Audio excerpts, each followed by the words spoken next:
Well, some foods are just plain bad for us, but there are a few favorites that have just gotten a real bad rap. With us this morning to discuss the foods that don't have as many calories as we think is our 2 News fitness expert, Wes Cole. Good morning. Good morning. Okay, this is kind of part 2. We discussed this last week. We talked about nuts, avocados, and juice. Yeah. You got some more for us. Yeah, some of the health food that's not really healthy. Well, this is some of the so-called bad food that's might not be great, but it's not as bad as we once thought. This is good news. Yes. Okay, the first one is bacon. And I love bacon. So do I.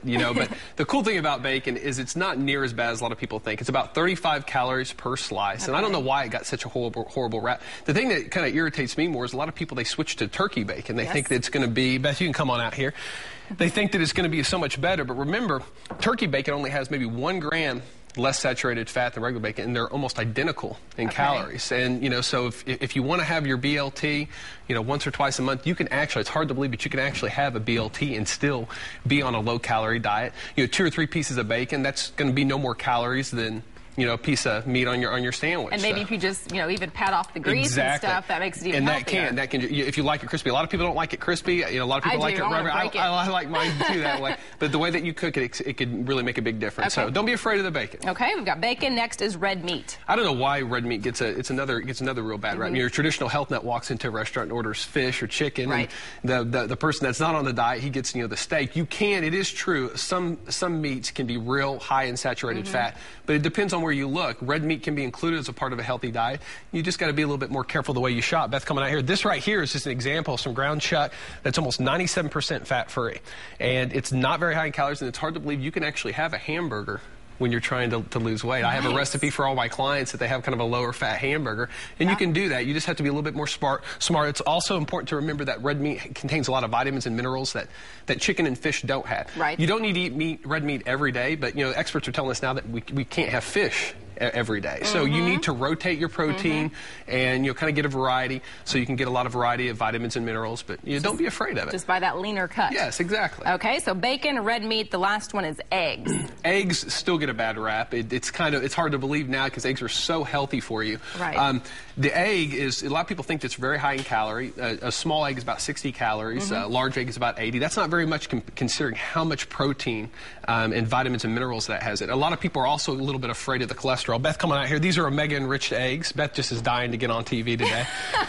But you also have to remember, too, a lot of people are afraid of the cholesterol. The American Heart Association has said that even people watching their cholesterol can eat whole eggs as a part of their diet. They just have to watch their total amount of cholesterol. And these are a different kind. What did you say these are? These are omega-enriched eggs. Okay. And, the regular eggs, any type of eggs are good. Okay. But just make sure you watch your total amount of cholesterol. Thank you, Beth. But if you have a couple of eggs a day, make sure you watch the total amount of saturated fat and animal protein they eat in the rest of the day. But you can include, and it's also important to remember, too, that for those that love the egg whites, the yolk contains over 40% of the nutrients. Oh, so you're cracking cracking a couple of egg yolks in your egg white omelet, even if you're super healthy and watching your calories, it won't do you any harm and actually can make you even healthier. Okay, all right, good advice. Now time to answer some questions from our viewers. This first question comes from Gary. He asks, if regular sit-ups are so bad, why do some trainers still endorse them? It really depends on what you're kind of looking for.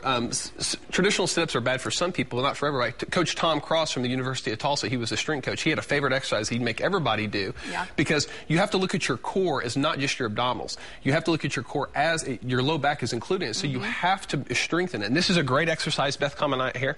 To give you an example of why a lot of strength coaches do this, this is kind of a difficult exercise, but when you look at this exercise, people say, well, this probably stresses my low back with my abs. Well, of course it does, but the idea is you're also strengthening your low back. The reason a lot of strength coaches and personal trainers might prescribe this type of exercise is they're trying to make everything a little bit stronger. This is definitely not something that you want to do if you have bad back problems, but if you're healthy, and especially if you're an athlete, it's definitely something to include. Thank you. But just like Coach Tom Cross once told me, he said that, stress is going to happen.